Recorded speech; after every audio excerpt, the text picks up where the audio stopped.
स्वागत है आपका हमारे YouTube चैनल प्लेटफॉर्म क्लासेस में। बच्चों, यदि आप हमारे चैनल पर पहली बार आए हैं तो इसे सब्सक्राइब करना ना भूलें और कमेंट के थ्रू आप ज़रूर बताएं कि आपको हमारा वीडियो कैसा लगा, ताकि हमें अच्छे अच्छे वीडियो बनाने के लिए आपसे मोटिवेशन मिल सके। बच्चों, आज जो हम टॉपिक डिस्कस करने वाले हैं वो संविधान से रिलेटेड है, भारतीय राज्य व्यवस्था एवं संविधान से रिलेटेड टॉपिक है। और उम्मीद कर रहे हैं कि इससे पहले जो भी संविधान की वीडियो हमने आप तक पहुंचाई है वो आपको पसंद आ रही होगी और आपको टॉपिक वाइज या चैप्टर वाइज एक एक डिटेल आप तक पहुंच रही होगी। इसी में एक बहुत ज़्यादा इंपॉर्टेंट टॉपिक है, वो है सोर्सेस ऑफ कॉन्स्टिट्यूशन या संविधान के स्रोत। जैसे बच्चा आप समझिए, स्रोत का मतलब होता है साधन। जैसे किसी भी चीज़ को यदि आप बनाते हैं, जैसे आपके घर भी बनाते हैं, घर का निर्माण करते हैं, तो जाहिर सी बात है कि घर के निर्माण करने के लिए बहुत सारे स्रोतों की आवश्यकता होती है। जैसे घर को निर्माण करने के लिए ईंटें हैं, बालू है, इत्यादि प्रकार के सामान की आवश्यकता होती है। उसी प्रकार से जब हमारा संविधान बन रहा था तो कहीं ना कहीं संविधान में भी ऐसी चीज़ों की आवश्यकता थी जिससे संविधान परिपूर्ण हो सके, संविधान का निर्माण भली भांति हो सके। इससे पहले के वीडियो में हमने आपको बताया है कि 114 दिनों के विचार विमर्श के बाद लगभग 60 देशों के भ्रमण के बाद कहीं ना कहीं उन चीज़ों से, उन देशों के संविधान से कुछ न कुछ चीज़ों को एकत्रित किया गया, जिससे हमारा संविधान परिपूर्ण बनाया गया। हमें अपने लोकतंत्र के हिसाब से जो जो चीज़ें संविधान के अंदर समाहित करनी थी, चीज़ों को लेनी थी, वो हमारे संविधानविदों ने उसको संग्रह किया और हमारे संविधान में इसे जोड़ दिया। हालांकि अगर हम स्रोत की बात करेंगे तो भारतीय संविधान के विकास जब हम पढ़ते हैं, रेगुलेटिंग एक्ट 1773 से हम चार्टर एक्ट 1853 और उसके बाद भारत शासन अधिनियम 1858 से लेकर के भारतीय स्वतंत्रता अधिनियम 1947 के अंतर्गत भी बहुत सारे ऐसे अधिनियम हैं जहां से कुछ न कुछ नियम या कानूनों को भी भारतीय संविधान में जगह मिली है। उन्हीं में से एक बहुत ज्यादा इंपॉर्टेंट है भारत शासन अधिनियम 1935। और ये जो 1935 का अधिनियम है, इससे बहुत सारी चीजें भारतीय संविधान में बनी। जब तक भारत का संविधान का निर्माण नहीं हुआ तब तक जो भारत में व्यवस्थाएं चली वो इसी भारतीय शासन अधिनियम 1935 के आधार पर ही चली। तब तक इसी को एक प्रारूप समझ करके देश में स्थिति बनाया गया। लेकिन जब संविधान का निर्माण हो गया तब आगे चल करके संविधान के अकॉर्डिंग ही सारे नियम कानून लागू हो गए और फिर उसे संचालित किया जाने लगा।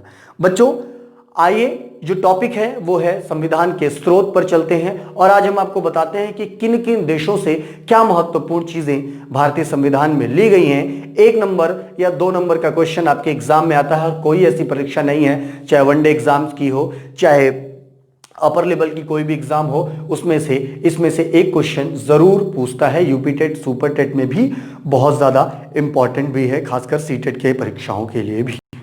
तो आइए चलते हैं अपने आज के टॉपिक पर, संविधान के स्रोत। हमने हेडिंग डाला है भारतीय संविधान के स्रोत या सोर्सेस ऑफ इंडियन कॉन्स्टिट्यूशन। तो बच्चों, जो पहला देश हम उठा रहे हैं वो है जापान। जो जापान देश है, जापान देश से हमने अपने संविधान में लिया है विधि के द्वारा स्थापित प्रक्रिया। जापान देश से हमने क्या लिया है? विधि के द्वारा स्थापित प्रक्रिया। विधि का मतलब होता है क्या? कानून होता है। विधि का मतलब कानून होता है, लॉ होता है। और इसका मतलब यह है कि जो भी कानून के द्वारा स्थापित प्रक्रियाएं जो स्थापित की जाएंगी, उन प्रकारों का निर्धारण करने के लिए जो हमने चीजें ली हैं वो कहां से ली हैं? जापान से ली हैं। तो जापान से हमने लिया है विधि के द्वारा स्थापित प्रक्रिया को। क्लियर है? दूसरा देश है जर्मनी। जर्मनी से हमने लिया है आपातकालीन उपबंध। उपबंध, ध्यान दीजिए, इमरजेंसी प्रोविजंस की बात कर रहे हैं, आपातकालीन उपबंध। बच्चों, ये आपातकालीन उपबंध का मतलब ये नहीं कि हमने जो इमरजेंसी प्रोविजन है वो जर्मनी से लिया है, बल्कि आपको ऐसा पता होगा और नहीं पता होगा तो मैं बता भी देता हूं कि जब भी देश में आपातकाल लगता है तो उस दौरान मूल अधिकार क्या हो जाते हैं? निलंबित हो जाते हैं। आपको पता होगा अनुच्छेद 20 और 21 को छोड़ करके सारे के सारे मूल अधिकार क्या हो जाते हैं, निलंबित हो जाते हैं। इसी प्रकार के प्रोविजन को आपातकालीन उपबंध किया जाता है, जो कहां से लिया गया, जर्मनी से लिया गया। यहां पर मैंने ब्रैकेट में लिख कर भी दिया है कि इस दौरान मूल अधिकारों पर क्या कर दिया जाता है, प्रतिबंध कर दिया जाता है, और यह प्रोविजन कहां से लिया गया है, जर्मनी से। हालांकि अगर आपातकालीन उपबंध की बात करेंगे तो वो भारत शासन अधिनियम 1935 से लिया गया है, लेकिन आपातकालीन उपबंध जिसमें मूल अधिकारों का प्रतिबंध होता है, उस प्रकार की प्रक्रिया हम किस देश से लिए हैं, जर्मनी से लिए हैं। क्लियर है? आगे बढ़ते हैं। अगला देश है सोवियत संघ रूस। वो पहले सोवियत संघ था और अब रूस हो गया है। तो रूस से हमने क्या लिया है, रूस से हमने लिया है फंडामेंटल ड्यूटीज या मौलिक कर्तव्य। आपको पता है कि संविधान में 42वें संविधान संशोधन 1976 के द्वारा 10 मूल कर्तव्य जोड़े गए थे। सरदार स्वर्ण सिंह समिति के सुझाव के आधार पर वर्तमान में मूल कर्तव्यों की संख्या 11 है, और जो 11वां है वो 86वां संविधान संशोधन 2002 के द्वारा 6 से 14 साल के बच्चों को माता पिता या उनके प्रतिपाल्य द्वारा विद्यालय छोड़ने को बनाया गया है। तो 11 मूल कर्तव्य हैं, और ये मूल कर्तव्य हमने लिया है कहां से, रशिया से। इसके अलावा प्रस्तावना में न्यायिक आदर्श हमने लिया है क्या, प्रस्तावना में न्यायिक आदर्श।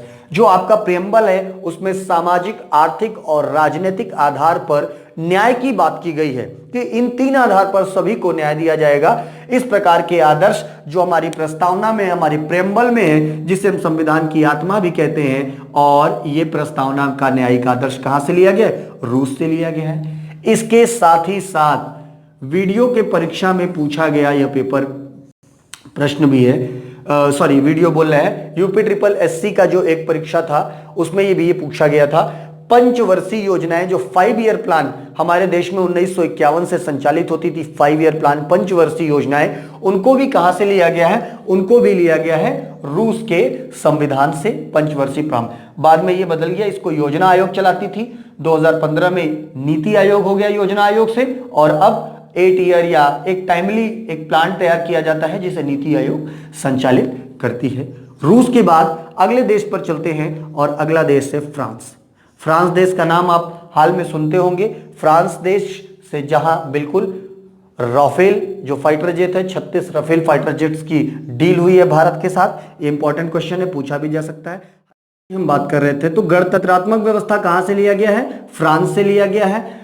गणतंत्र, आपको पता है कि भारत जो हमारा देश है लोकतंत्र के साथ साथ गणतंत्र है। गणतंत्र का मतलब यह है कि हमारे यहाँ जो राजा का पद है, अर्थात जो राष्ट्रपति का पद है, वो क्या होता है, वंशानुगत नहीं होता है। और गणतंत्रात्मक व्यवस्था हमने कहां से लिया, हमने फ्रांस से लिया। इसके साथ ही साथ स्वतंत्रता, समानता और बंधुत्व का सिद्धांत, जब आप प्रेम्बल पढ़ेंगे, हमारा प्रस्तावना पढ़ेंगे, तो उसमें इन सिद्धांतों की बात आएगी। स्वतंत्रता, समानता और बंधुत्व का सिद्धांत जो है वो भी हमने कहां से लिया है, फ्रांस के संविधान से लिया है। आगे बढ़ते हैं, अगला देश है आयरलैंड।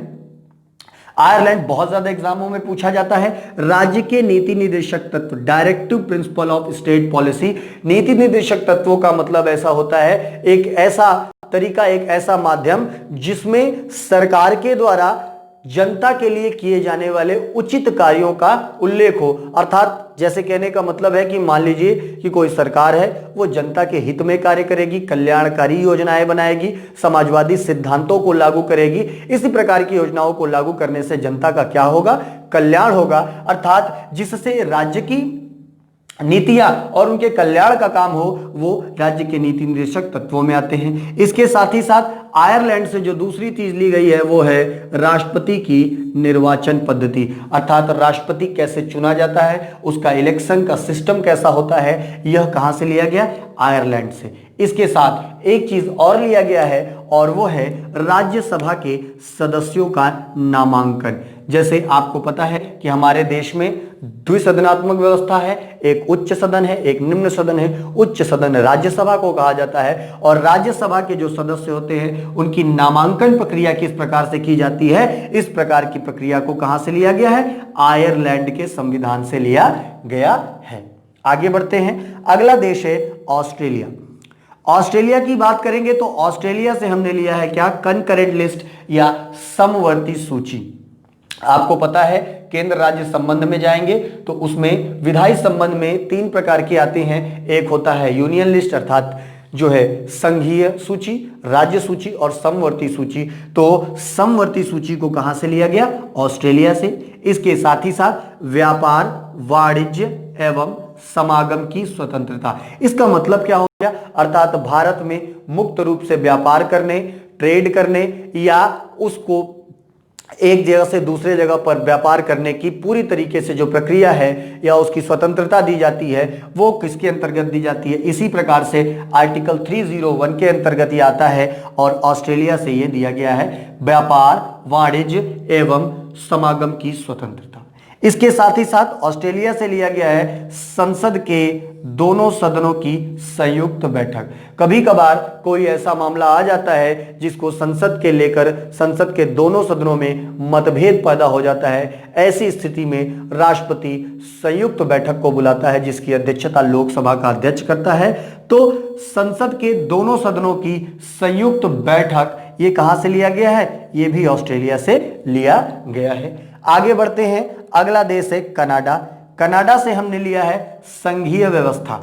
हमारे यहाँ जो संघ है, आपको पता है कि भारत राज्यों का एक संघ है, अर्थात कई प्रकार के राज्यों से मिलकर के भारत का निर्माण हुआ है। अर्थात एक सशक्त केंद्र, कई राज्यों के साथ एक सशक्त केंद्र जो संघ का निर्माण करता है, संघीय व्यवस्था कहलाता है। और कनाडा से हमने संघीय व्यवस्था लिया है। उसको व्यवस्था करने के क्या क्या तरीके हो सकते हैं, ये सारा चीज। इसके अलावा अवशिष्ट शक्तियों का वितरण। अवशिष्ट शक्तियां का मतलब होता है रेसिड्यूशरी पावर, अर्थात ऐसी शक्तियां जो केवल और केवल अतिरिक्त रूप से केंद्र के पास होती हो उन्हें क्या कहा जाता है? अवशिष्ट शक्तियां कहा जाता है। और अवशिष्ट शक्तियां जो केंद्र के पास है वो कहां से लिया गया है? कनाडा से लिया गया है। इसके अलावा राज्यों में, ये देखिए लिखा हुआ है, इसके अलावा राज्यों में केंद्र द्वारा राज्यपाल की नियुक्ति। आपको पता है कि राज्यपाल का चुनाव बिल्कुल नहीं होता है, बल्कि राष्ट्रपति की नियुक्ति कौन करता है? राज्यपाल की नियुक्ति राष्ट्रपति के द्वारा की जाती है तथा रिकमेंडेशन किसका होता है? वो केंद्र सरकार का होता है। कहने का मतलब है कि राज्यों में केंद्र के द्वारा राज्यपाल की नियुक्ति का प्रावधान भी कहां से लिया गया है? कनाडा के संविधान से लिया गया है। इसके अलावा उच्चतम न्यायालय परामर्शी न्याय निर्णयन। उच्चतम न्यायालय कोई भी फैसला देने से पहले परामर्श ले सकता है, संवैधानिक सलाह ले सकता है या किसी को दे भी सकता है। तो यह भी प्रावधान कहां से लिया गया है? यह भी कनाडा के संविधान से लिया गया है। एक बार फिर से देखते हैं, कनाडा के संविधान से संघीय व्यवस्था, अवशिष्ट शक्तियों का वितरण, राज्यों में केंद्र द्वारा राज्यपाल की नियुक्ति और उच्चतम न्यायालय परामर्शी न्याय निर्णय जो है वो कहां से लिया गया है? कनाडा के संविधान से लिया गया है। अगला है दक्षिण अफ्रीका या साउथ अफ्रीका की बात करेंगे। वैसे मैं बता दूं, दक्षिण अफ्रीका की खोज करने वाले बार्थोलोम्यू डिडियास थे, जिन्होंने 1487 में दक्षिण अफ्रीका की खोज की थी। दक्षिण अफ्रीका जो देश है, दक्षिण अफ्रीका से हमने लिया है संविधान में संशोधन की प्रक्रिया। ये देखिए मैं अंडरलाइन कर रहा हूं, संविधान में संशोधन की प्रक्रिया। आपको पता है कि भारतीय संविधान कठोर के साथ साथ लचीला भी है। अर्थात लचीले का मतलब कि इसमें फ्लेक्सिबिलिटी है, अर्थात अमेंडमेंट की व्यवस्था है। अर्थात किसी भी प्रकार के किसी मुद्दे पर या कोई मामला हो ऐसा जो जरूरत के हिसाब से उसमें सुधार या बदलाव किया जा सकता है। तो दक्षिण अफ्रीका से हमने संविधान में संशोधन की प्रक्रिया को लिया है। इसके साथ ही साथ राज्यसभा के सदस्यों का निर्वाचन, इसके साथ ही साथ राज्यसभा के सदस्यों का निर्वाचन भी हमने संविधान दक्षिण अफ्रीका के लिया है, दक्षिण अफ्रीका के संविधान से लिया है। बच्चों हमने साफ साफ लिखने का प्रयास किया है और उम्मीद करते हैं कि आपको यह अच्छे से समझ में भी आ रहा होगा। अगर कोई दिक्कत होगी तो आप कमेंट के थ्रू आप हमें से कमेंट में पूछ भी सकते हैं। ठीक है, दक्षिण अफ्रीका से हमने संविधान में संशोधन की प्रक्रिया और दूसरा लिया है राज्यसभा के सदस्यों का निर्वाचन। ध्यान दीजिए, आयरलैंड हमने पढ़ाया तो आयरलैंड से हमने बताया राज्यसभा के सदस्यों का नामांकन, लेकिन दक्षिण अफ्रीका से हमने लिया राज्यसभा के सदस्यों का निर्वाचन। हमने कहां से लिया है? दक्षिण अफ्रीका के संविधान से लिया है। अगला देश पे बढ़ते हैं, अगला है ब्रिटेन। बहुत इंपॉर्टेंट है। ब्रिटेन से बहुत सारी चीजें ली गई हैं जो एग्जाम के पॉइंट ऑफ व्यू से इंपॉर्टेंट भी है और परीक्षाओं में पूछा जाता है। आइए देखते हैं ब्रिटेन से हमने क्या क्या लिया। तो ब्रिटेन से हमने लिया है विधि का शासन। विधि का शासन, कभी कभार बच्चे कंफ्यूज हो जाते हैं विधि का शासन और विधि द्वारा स्थापित प्रक्रिया में। बच्चों जापान से लिया गया है स्थापित प्रक्रिया, लेकिन इसका शासन करने का जो सिस्टम है वो हमने कहां से लिया है? ब्रिटेन से। ब्रिटेन से हमने लिया है विधि का शासन। ध्यान दीजिएगा, इसके बाद संसदीय प्रणाली, जो हमारा पार्लियामेंट्री सिस्टम है, ब्रिटेन की पार्लियामेंट्री सिस्टम को वेस्टमिंस्टर प्रणाली के नाम से जाना जाता है। तो वो जो उसी पर आधार भारतीय संसदीय व्यवस्था है, संसदीय प्रणाली है, तो पार्लियामेंट्री सिस्टम भी हमने कहां से लिया है? ब्रिटेन से लिया है। इसके अलावा सिंगल सिटीजनशिप, एकल नागरिकता, अर्थात भारत में आप किसी भी जगह पर रहें आप भारतीय कहलाते हैं, इस प्रकार का प्रोविजन हमने कहां से लिया गया? ब्रिटेन से लिया है। तो ब्रिटेन से हमने लिया विधि का शासन, संसदीय प्रणाली, एकल नागरिकता। इसके साथ ही साथ हमने लिया मंत्रिमंडल व्यवस्था। आपको जानते हैं कि भारत में सरकार चुनने के बाद कई कई विभागों के अन्यत्र मंत्री होते हैं और सभी प्रकार के मंत्री मिलकर के मंत्रिमंडल का निर्माण करते हैं। जैसे मंत्रिमंडल और मंत्रिपरिषद में फर्क भी पूछता है, तो कैबिनेट मंत्री का जो समूह होता है वो मंत्रिमंडल कहलाता है। इसके अलावा कैबिनेट मंत्री, राज्य मंत्री और अन्य उप मंत्रियों को मिलाकर के मंत्री परिषद कहलाता है। मंत्रिमंडल ज्यादा पावरफुल होता है। तो मंत्रिमंडल व्यवस्था हमने कहां से लिया? ब्रिटेन से। इसके अलावा हमने लिया है विधि निर्माण की प्रक्रिया। विधि निर्माण की प्रक्रिया, विधि निर्माण का मतलब होता है रूल या नियम बनाने की प्रक्रिया जो संसद में बनाई जाती है। इस प्रक्रिया को भी हमने कहां से लिया है? ब्रिटेन से। इसके अलावा संसदीय विशेषाधिकार, आपको पता होगा कि संसद के अपने कुछ पावर होते हैं, अपने कुछ रूल होते हैं, तो ये संसदीय विशेषाधिकार के अंतर्गत आते हैं। तो संसदीय विशेषाधिकार भी हमने कहां से लिया? ब्रिटेन से। इसके अलावा विधायिका में अध्यक्ष पद की भूमिका, विधायिका में अध्यक्ष पद की भूमिका, आपको पता है कि जो अध्यक्ष होता है देश का वो कौन होता है? राष्ट्रपति होता है। तो हमारे देश के जो राष्ट्रपति हो उसको ब्रिटेन के राजा के समकक्ष माना गया है। अर्थात विधायिका में अध्यक्ष पद की भूमिका भी हमने कहां से लिया है? ब्रिटेन से लिया गया है। इसके साथ ही साथ चुनाव में सर्वाधिक मत के आधार पर जीत का निर्णय, अर्थात यदि चुनाव हुआ और चुनाव में किसी पार्टी ने अत्यधिक मत पा गए, कोटे को फुलफिल कर लिया, सर्वाधिक मत पा गया, तो वह उस चुनाव में जीता माना जाता है। यह भी प्रक्रिया हमने कहां से लिया है? ब्रिटेन से। इसके अलावा द्विसदनात्मक व्यवस्था, बाई कैमरल सिस्टम, अर्थात हमारे यहाँ लोकसभा और राज्यसभा 2 सदन है, इसी को द्विसदनात्मक व्यवस्था कहते हैं। और द्विसदनात्मक व्यवस्था भी हमने कहां से लिया है? ब्रिटेन से लिया गया है। एक बार रिपीट कर देता हूं, विधि का शासन ब्रिटेन से, संसदीय प्रणाली ब्रिटेन से, एकल नागरिकता ब्रिटेन से, मंत्रिमंडल व्यवस्था ब्रिटेन से, द्विसदनात्मक व्यवस्था ब्रिटेन से, विधायिका में अध्यक्ष पद की भूमिका ब्रिटेन से, विधि निर्माण प्रक्रिया ब्रिटेन से, और सर्वाधिक मत के आधार पर चुनाव में जीत का निर्णय भी ब्रिटेन से। अगले देश की ओर चलते हैं। अगला देश है यूनाइटेड स्टेट ऑफ अमेरिका या यूएसए। यूएसए से हमने भी बहुत सारी चीजें ली हैं। आइए देखते हैं। सबसे पहला जो हमारे संविधान की आत्मा है, प्रीएम्बल है, उसी को हमने लिया है, अर्थात प्रस्तावना शब्द हमने कहां से लिया है? अमेरिका के संविधान से, जिसमें हम लोग बोलते हैं हम भारत के लोग, इसी लाइन से शुरू होता है, उसी तरह से अमेरिका में भी बोला जाता है, we the people of India. प्रस्तावना लिया। इसके साथ ही साथ जो आपकी सबसे बड़ी पावर है मौलिक अधिकार, फंडामेंटल राइट, ये भी हमने कहां से लिया है? मौलिक अधिकार का provision United state of America के संविधान से। स्वतंत्र न्यायपालिका, अर्थात न्यायपालिका क्या है? पूर्ण रूप से स्वतंत्र है, किसी के बंधन में नहीं है। इस प्रणाली को भी हमने कहां से लिया है? अमेरिका से। राष्ट्रपति पर महाभियोग, राष्ट्रपति को उसके पद से हटाए जाने की प्रक्रिया को हम महाभियोग प्रक्रिया के नाम से जानते हैं। तो राष्ट्रपति पर महाभियोग प्रक्रिया भी कहां से लिया गया? अमेरिका।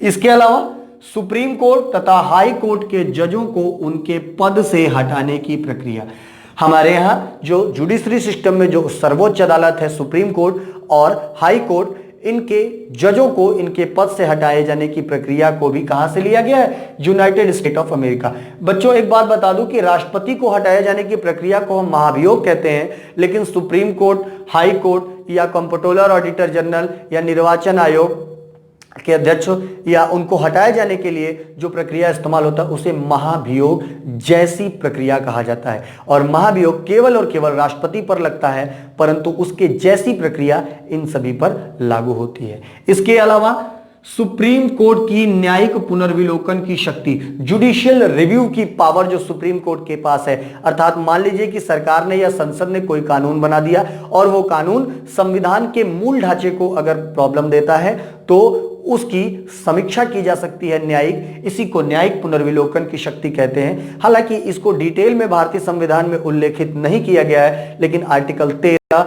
आर्टिकल 32, आर्टिकल 226 इत्यादि के माध्यम से इसकी समीक्षा की जा सकती है। इसके अलावा वित्तीय आपातकाल, इमरजेंसी, फाइनेंशियली इमरजेंसी, वित्तीय आपातकाल के जो प्रोविजंस है उसे भी कहां से लिया गया है? अमेरिका के संविधान से लिया गया है। इसके साथ ही साथ लोकहित याचिका, पब्लिक इंटरेस्ट लिटिगेशन की बात करेंगे, PIL, इसको PL भगवती जो सुप्रीम कोर्ट के फॉर्मर जज थे 1985 में इसे लेकर के आए थे, PL भगवती लोकहित याचिका।